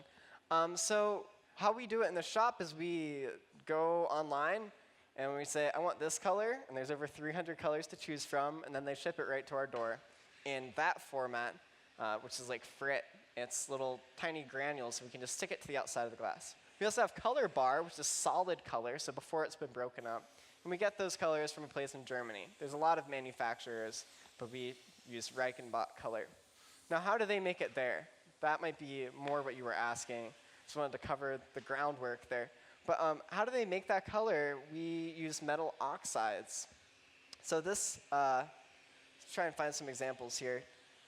I don't know all the color chemistry yet, but this blue right here, that bright blue, not the white, is a copper blue. So they're adding copper oxide to the glass. Now we have to do that in a powdered form, and since we don't use powdered glass here, we buy our like nuggets that are pre-melted and then we throw them in.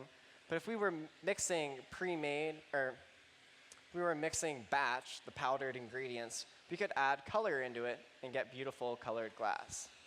Now other recipes are going to be other metal oxides. Green is usually an iron oxide, so rust. It's a fancy name for it. Reds are going to be things like cadmium, which is kind of toxic, so we definitely don't want to be mixing that here. But once these chemicals are in the glass, they're relatively inert. That's why you can drink out of lead crystal and not get lead poisoning. It's because it's actually embedded in the chemical structure of the glass. Does that answer your question? Did you have a certain color in mind? No? Okay.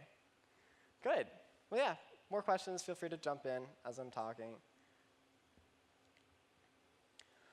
Okay, so Jeff is reheating the whole piece. He's keeping the whole thing hot, and I think he's going to start working on the sides there. Now, Chris is over here, and it looks like he's putting away the top. It's ready to go. Okay, so we've got all our pieces made now. Now it's pretty much just a matter of getting things smoothed out, and we'll put them together. Now you can see he's running into a little problem there. He's really having to fight gravity. The piece is falling, and as it's falling, he has to flip it. And that's one of the really difficult parts of making glass like this when it's off axis. You're really trying to flip it back and forth, push it on center, and then flip it the other way. And I can almost guarantee you, Jeff is barely thinking about what he's doing with his left hand. His right hand is what he's thinking about, and the left hand is just, it knows what it needs to do, or he knows it's an automatic response. He sees it fall, and he knows, whoop, I need to flip. So he's going to work with both hands to make this.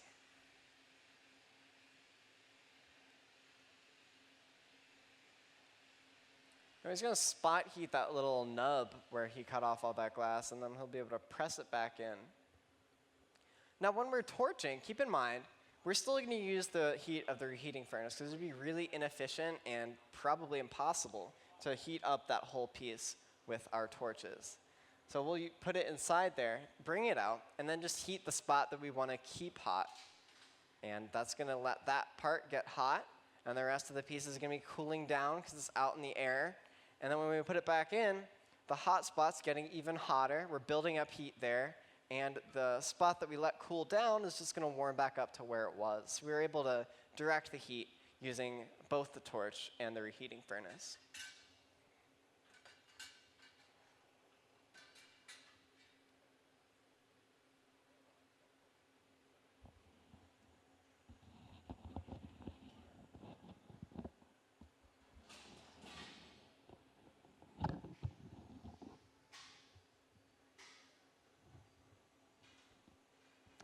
So with a little bit more newspaper, it looks like he's going to press that in. The newspaper is one of our favorite tools because it really gives us a hands-on approach to working with the glass. It's almost like shaping things with the palm of your hand, or like working with ceramics because you're constantly turning something. So there's a really big analogy there. In fact, at my school, I go to school for glass blowing. I'm the intern here. And at my school, if you graduate with your degree in glass, it's the same department. It's glass/ceramics because they're very closely related. Not only do we share kind of a process, a very hands-on craft, but we also share a lot of equipment. So these annealers are very similar to the kilns that they fire pottery in. We also have kilns that we can use for glass, and we can melt glass inside of a kiln, make flat sheets, do lots of very interesting things.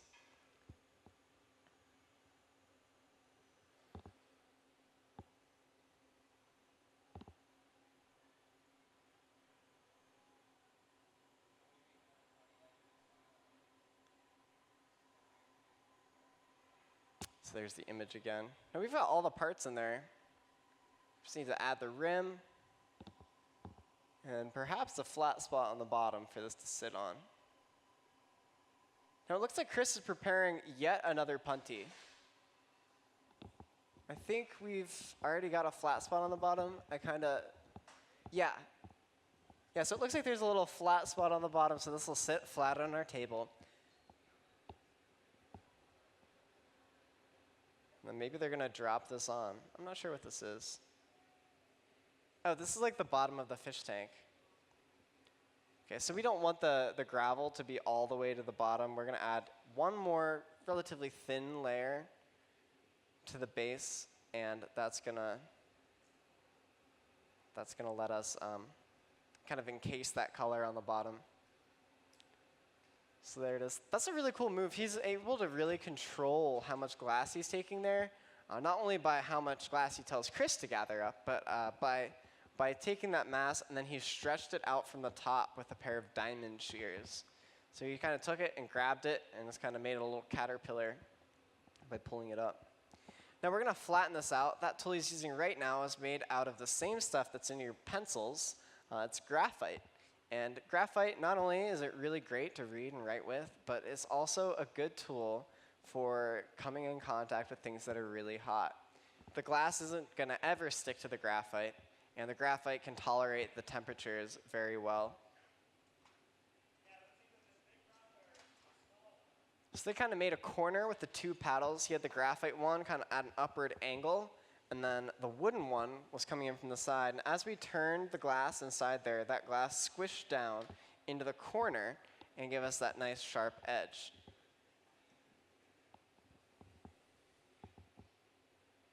All right, so now we've got a bottom to the piece. A little bit of compressed air is going to help us control the temperature.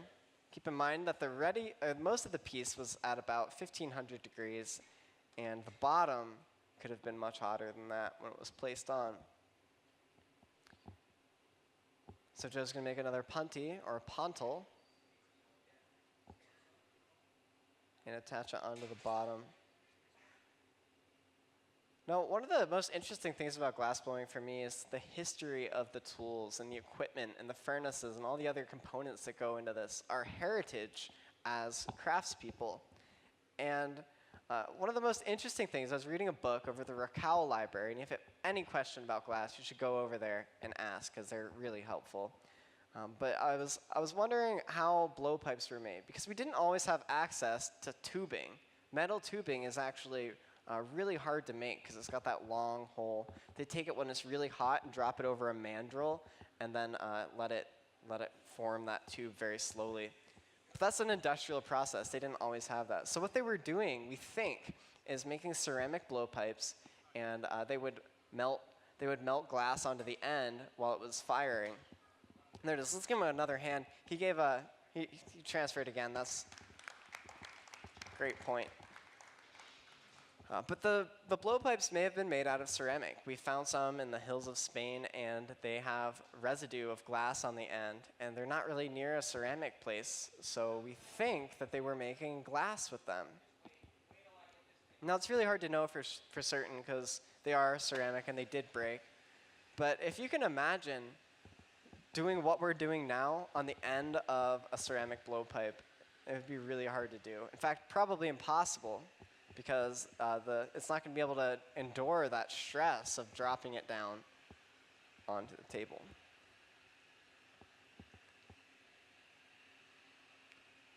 Now, our furnaces weren't always fueled with natural gas either.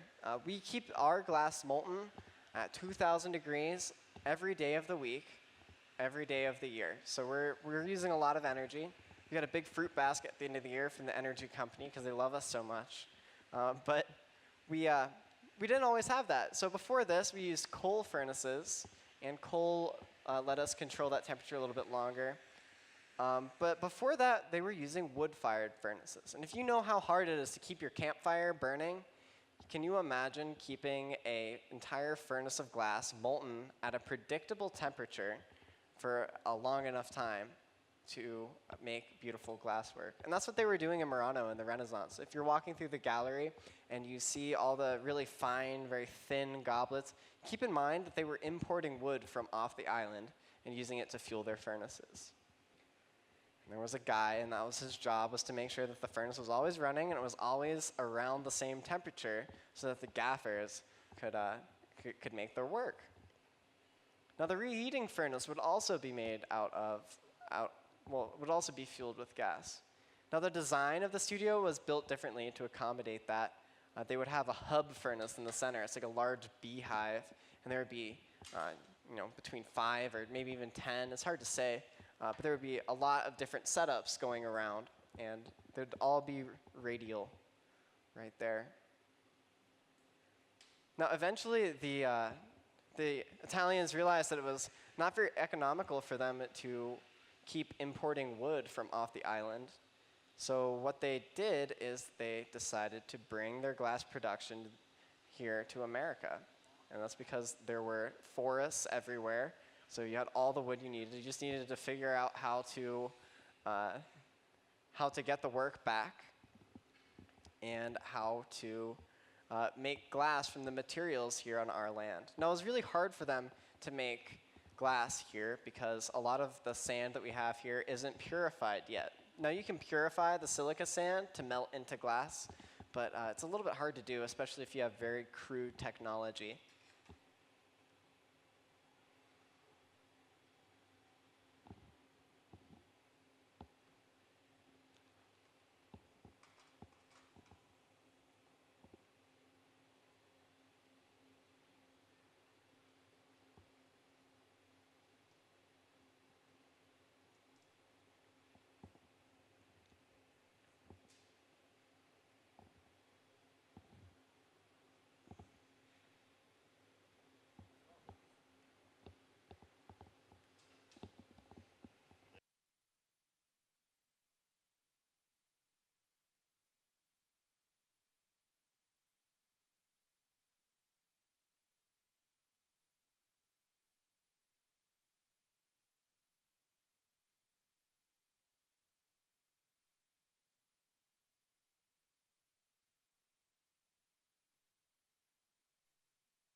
All right, so we're moving on here. We've got the next step. Let's change shape a little bit.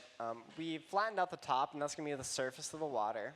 And Chris is over here, and he's going to reheat this bubble that he had inside of our furnace. Now it looks to me like that's still closed. So he's going to probably want to open that up. Or maybe they'll just stick it on like this. Yeah, so because that glass is so hot, we don't even have to open it up into a tube. We can just stick it right on there. So this is going to be the top of the fishbowl. So we're going to squeeze it on there. Remember, that glass is fusing instantly, and he's got to get it on center. So as he's rolling the blowpipe, he's looking for any wobble or any hiccup in the shape of another tap. It breaks off. Yeah, give him a hand. Okay, now that left a little hole behind, and from that hole, we'll be able to stretch it out into the mouth of the vessel. So basically what we did is we took a little cup and we put it on top of this huge solid mass of glass. But don't tell anybody, that's our secret. So you can see that hole or that opening, and this is the same way that would open a cup or something. I keep holding up this green cup, but the opening for this was really small, and then we took a tool called jacks and we opened it up by spreading them wider and lifting up with our hands. So we can open this into any shape we want. I think we're going to go for just a little lip like you'd see on the top of a fish bowl. And then when we're done with this piece, we're going to send it back to whoever designed it. So it's probably going to sit on his desk at work or something. I think he's 47. So we don't always pick the youngest person. We love when people of all different walks of life submit things. We try and pick the projects that are going to be the most fun to make for us. You know, trying new skills, making up new techniques.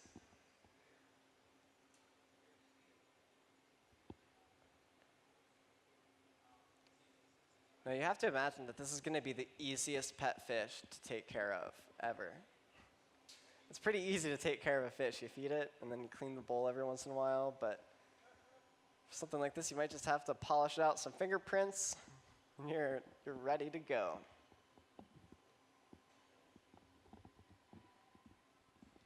Now at this point, we're almost done. We're just going to open it up, I think, and we'll be pretty close to finished.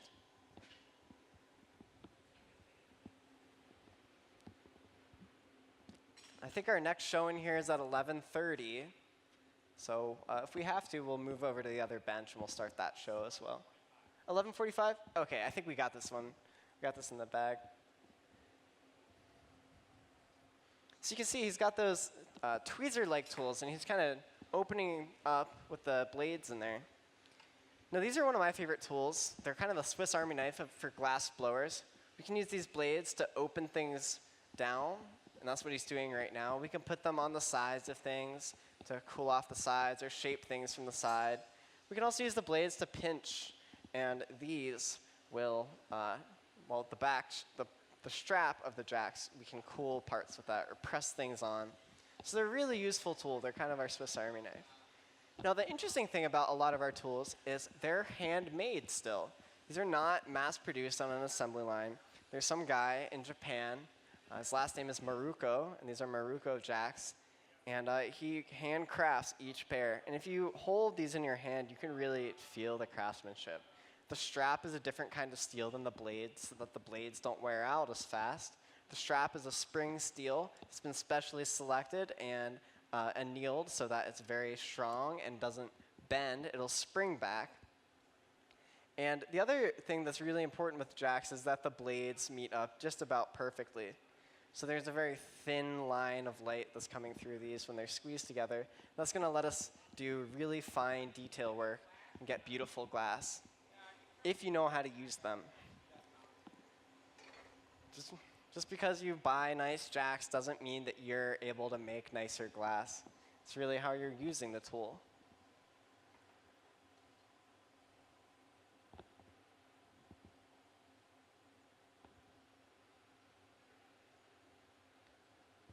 So you can see Jeff has a Nomex sleeve on. It's that green sleeve he's wearing, and it's protecting his arm from the really intense heat of that huge mass of glass. Now earlier in the show he was wearing a glove, but because he needs to be able to feel the glass and how it's moving, and the newspaper is going to basically be a glove for him, he took that off. He doesn't need it anymore. Now he's using the newspaper to really push in the top of that piece and create a smooth surface on the outside so it looks like it was one piece of glass. And we can create that illusion that this is one piece of glass. It's actually many, many, many pieces of glass have been stacked up and layered.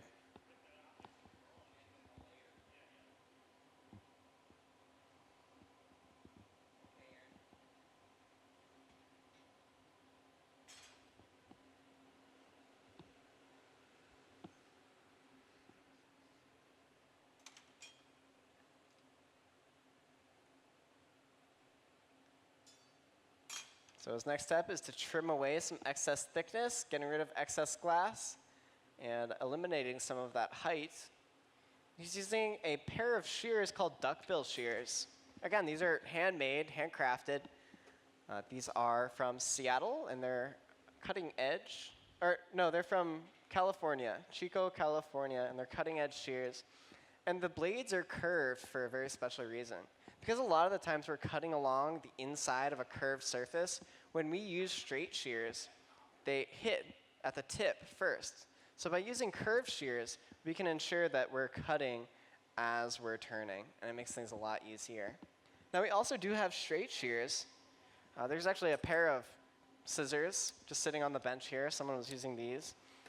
But these shears are designed a little bit differently. They're designed so that our hand is really far back from the glass. And the blades don't need to be as sharp as they would be to cut paper or something. We want them to be strong and durable instead. All right, so we're focusing the heat up on the top. This piece is almost done. And we're going to open it up, just give it a little bit of a flare, and then we'll make any last changes. One of the really neat things that is happening with a really large, solid piece of glass like this is it creates a lens effect. So as you're looking through it, you're seeing things magnified and shrunk down. And it's really neat. This will be really cool for whoever gets to keep it. And there's that fold I was talking about. He's going to just shape that, flare it out a little bit. We're using a wooden paddle to press down and create a flat opening. Now Joe's over here. He's getting into what I call the Iron Man suit or the tin can. And it's actually not made out of tin. It's got a foil on the outside, and that's going to reflect the heat off of him. So especially on a really large piece, if you're carrying like that piece, if you're carrying that to the annealer, you want that suit on so that you can hold it close to you without burning your chest. Now he also has a helmet, and that's really helpful for when you have to put your head inside of a 900-degree oven. I know we've all been taking things out, like a pizza out of the oven or cookies or something, and you open up that oven door and you get hit in the face. Well, this is about 3 times hotter than that. So we have a face shield that we'll wear for smaller pieces, but for something big and heavy like this, we'll want that full protection.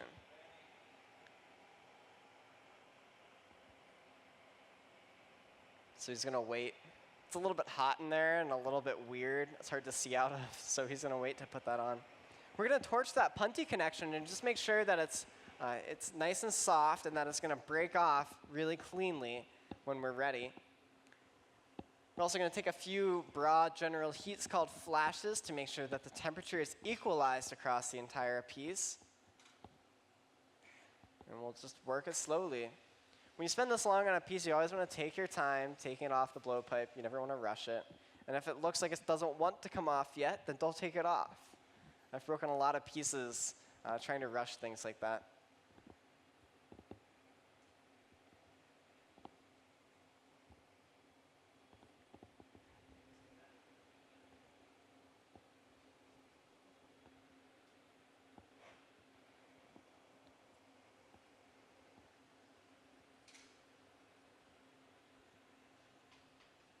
Okay, so here's the moment of truth. Here's where we'll test that punty out.